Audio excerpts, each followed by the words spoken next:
We know that the sequel to The Legend of Zelda Breath of the Wild is now in development, but we know little more than that.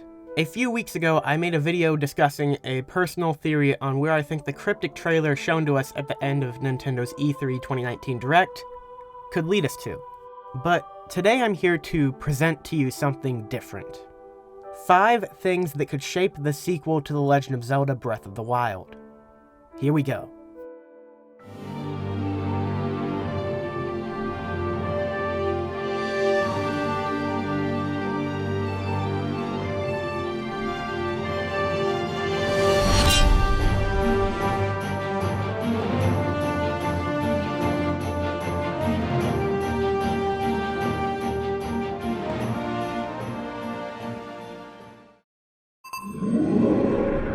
Let's start off with an alternative theory to the one that was exhibited in the last video, on Hyrule's darkest secret. This figure has acted as the center point of all talk when it comes to Breath of the Wild 2, but really who can blame us? This is very interesting. The wall carvings, the Gerudo imagery, the crooked nose, and even the jeweled head. This man is no doubt Ganondorf, right? Well, yes. But let me remind you that deception is a powerful ally in storytelling. I propose to you that Ganondorf is the man we are shown underneath the castle, but he's still not the evil force that we seek. For all we currently know, as soon as the trailer ends, Ganondorf could fall over and die. I mean, going off my current logic here, the man's been living down there for over 10,000 years. That is why I offer to you the thought of something new. A completely different puppet master. Unlike anything we have ever seen. It could easily all be just wishful thinking on my part, but looking at the trailer on a basic level, the stage has been set and Ganondorf is ready for another revival. But looking deeper into it, and analyzing this theory that Ganondorf is not the game's main villain, really goes to show you just how little we really know.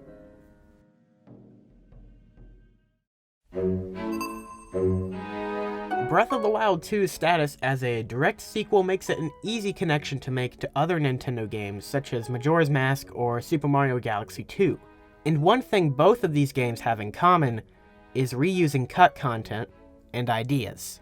Zelda producer Eiji Aonuma himself revealed in an interview with Kotaku at E3 2019 that the reason for Breath of the Wild 2's existence is because the team had so many ideas left over from when the game's DLC wrapped. So the idea that Breath of the Wild 2 will reuse content birthed in the development of its predecessor is not a lofty statement. But what if I told you we already know a good portion of the ideas that they're going to be implementing into Breath of the Wild 2? As I'm sure many of you already know, The Legend of Zelda Breath of the Wild has an official sourcebook that was published under the name of Masterworks, or Creating a Champion here in the West. This book contains many pieces of concept art for the game, and is really just an exciting read for anyone who is a Breath of the Wild fan. But it doesn't hold everything. Masterworks was first published in Japan on December 15th, 2017, just after the release of Breath of the Wild's final DLC pack, The Champion's Ballad. However, concept art and developer insight exist that can be traced back to before Masterworks was published, and even before Breath of the Wild was released. I am of course talking about the presentation Change and Constant, Breaking Conventions with The Legend of Zelda Breath of the Wild, presented at the 2017 Game Developers Conference on March 1st, 2017. At the conference, the devs in many ways laid it all out on the table for us, showing their advanced Zelda 1 prototype, talking in depth about the concepts that drive the game, and even showing off concept art, some of which has never resurfaced. The reason these images have not been seen since then, I believe, is precisely what you're already thinking. They're being reused in Breath of the Wild 2. 2 of these concept art pieces stood out to me in particular, and I wonder if you can see the resemblance yet as well. Do you see it? Do you understand why this is so important? Well, how about now? It's only for a split second, but still, one of the freeze frame sections in the newest teaser for Breath of the Wild 2 shows the blue ceiling hand, taking the place of Link's hand. And in a similar looking notion to Link's hand in this concept art image, is replaced with a robotic arm that seems to be able to perform different functions. Could this spirit hand in Breath of the Wild 2 be the same thing, just with a more mystic coat of paint? And then there's the end of Breath of the Wild 2's teaser trailer, which shows us the shaking landscape of Hyrule as dust emerges from the central castle. So what's happening here? Well, I think this concept art of a humanoid Ganondorf standing on top of a floating death mountain says it all.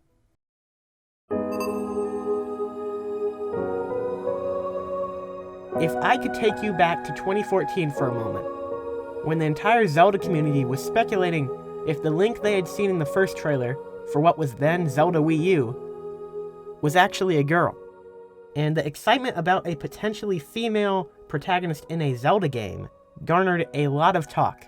This rumor went on steadily until the game's full reveal as The Legend of Zelda Breath of the Wild at E3 2016. Their series producer Eiji Aonuma shot down the rumors and confirmed that Link would yet again stay a male protagonist. I, however, think that this show of interest in a female protagonist, as well as some of Aonuma's own comments on the situation, could lead to us seeing a playable Princess Zelda in Breath of the Wild 2.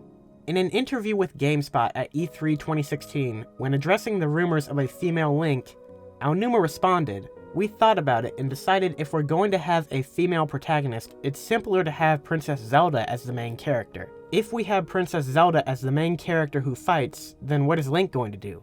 Taking that into account, and also the idea of the balance of the Triforce, we thought it best to come back to this original makeup." End quote. Aonuma makes it clear in this interview that he and his team are more impartial to letting Zelda take the reins as a new female protagonist rather than gender-swapping Link. Aonuma also specifically mentions the point that they had trouble thinking of ideas for Link if Zelda took up the role of protagonist. And I don't know about you, but I think taking all of those factors into consideration, this trailer seems to line up pretty dang well. Judging by the end of the trailer for Breath of the Wild 2, we can tell that something has gone terribly wrong in these ancient caves. And when trying to connect and sequence some of these events, this is what I came up with. In this shot, we see the ground begin to crumble. In this shot, we see Zelda begin to fall. The only problem being, I don't think she actually falls. No, I think that Link, being her sworn protector, pulls her back up and falls himself in the process. You might be asking, do I have any basis to the claim that Link actually falls? And yes, I do. This shot right here of the mysterious hand gripping Link, I believe is him falling. Now keep in mind, we still don't know this hand's allegiance. But if when it grips Link it has anything close to the effect it had on Ganondorf, the hero could be the one imprisoned in this game. Oh, and then there's even the haircut. I know you've probably heard plenty of people talk about this, but it can't be skipped over that Zelda got a haircut in Breath of the Wild 2. Nice. In all seriousness though, women cutting their hair short in Japanese culture is usually a sign of significant change or embarking on a great journey. I still strongly believe that Zelda will be playable in Breath of the Wild 2 to some extent. And if I may quote Aonuma one more time, in an interview with Waypoint in regards to female protagonists in the Zelda series and female character representation in Hyrule Warriors, he said, "But in the future, regarding doing that sort of thing again and changing what you expect from Zelda characters, I'd say yes. It's a possibility."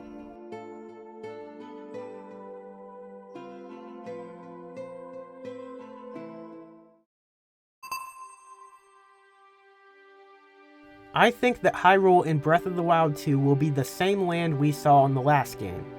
Now when I say the same, I mean the base land will be the same, but that doesn't mean the game won't feature a few new providences and an entirely altered mainland. I believe the key to Breath of the Wild 2's success lays in reinventing Breath of the Wild's Hyrule with an all-new life to it. We can't have a desolate wild once again. We need a rebuilt Hyrule. An alive Hyrule. and adding to the ever-expanding pool of knowledge that is Zelda producer Eiji Aonuma's interviews. He had a rather interesting comment on what games the team is looking to for inspiration this time around.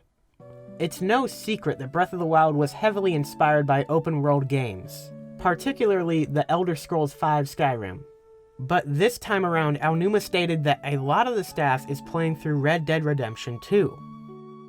Now this in of itself is very exciting to me personally, considering how much I love RDR2, and how many of Breath of the Wild's weaknesses it takes on as its strengths. But we are talking specifically about how this will impact the overworld. Breath of the Wild 2 needs more characters. It needs more character interactions, it needs more substance in its random events, and it needs a less open-world restricted story. Reusing Hyrule in Breath of the Wild 2 is quite a sensible move, but if the team does reuse this map, it must be reinvented and more packed with meaningful things to do than ever.